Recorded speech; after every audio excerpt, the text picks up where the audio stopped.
La formation est un enjeu majeur de développement des organisations.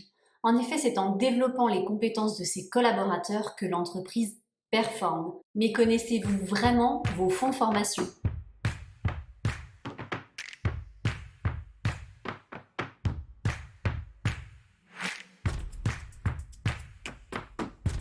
Bonjour à tous, on se retrouve aujourd'hui pour une vidéo où nous allons parler des fonds de la formation.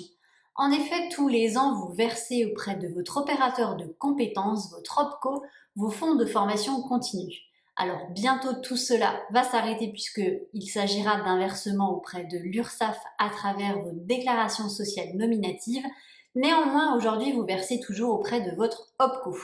Mais qu'en est-il de ces fonds? Comment fonctionnent-ils? C'est ce que nous allons voir aujourd'hui ensemble. Dans un premier temps, pour les entreprises de moins de 11 salariés, votre cotisation, malgré la réforme de la formation professionnelle de 2018, donc qui a été le véritable Big Bang, pour les moins de 11 salariés, rien n'a changé. Vous versez aujourd'hui 0,55% de votre masse salariale auprès de votre opérateur de compétences.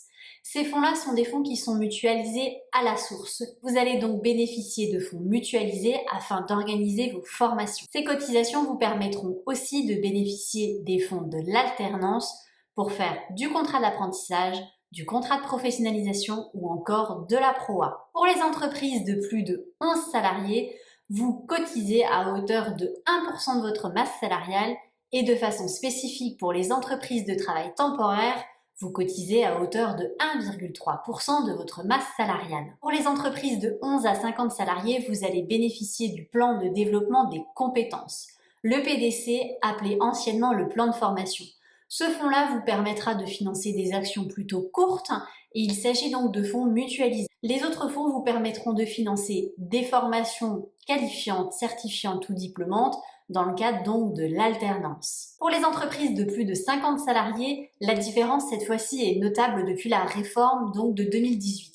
En effet, vous cotisez au plan de développement des compétences, mais vous n'en bénéficiez pas. Vos fonds sont redirigés vers les entreprises de moins de 50 salariés. Vous allez donc pouvoir bénéficier des fonds de l'alternance pour financer des formations certifiantes, qualifiantes, diplômantes ou reconnaissance convention collective. Et pour les formations plus courtes, vous allez donc mobiliser vos propres investissements. En fonction des branches, vous allez avoir une obligation conventionnelle qui va peut-être vous permettre de financer des actions plus courtes. Sinon, il s'agira d'identifier vous-même quel est le pourcentage de masse salariale que vous souhaitez dédier à la formation courte. N'oubliez pas que la formation, bien qu'il s'agisse d'un levier de performance de votre organisation, est aussi une obligation sociale. En effet, dans le cadre des entretiens professionnels que vous devez mettre en place tous les 2 ans, il est nécessaire que le collaborateur ait effectué au moins une formation tous les 6 ans, non obligatoire. Concernant le versement de ces fonds, ils interviennent en plusieurs parties. Un premier versement sur votre bordereau de cotisation du mois de février.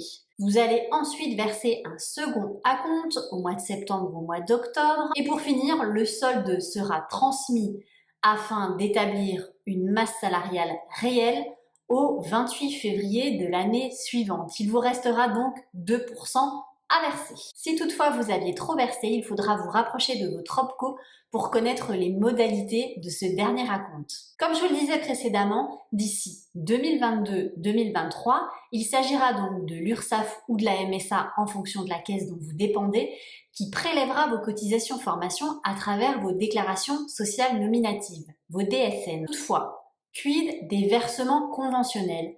Ceux-ci devraient toujours être gérés par votre OPCO à moins d'une convention avec l'URSSAF. Par la suite, le cheminement sera le suivant. L'URSSAF prélèvera vos cotisations à travers votre DSN, puis les reversera à France Compétences qui gère l'ensemble des fonds de la formation. France Compétences redistribuera ensuite aux différents organismes en gestion des fonds de la formation.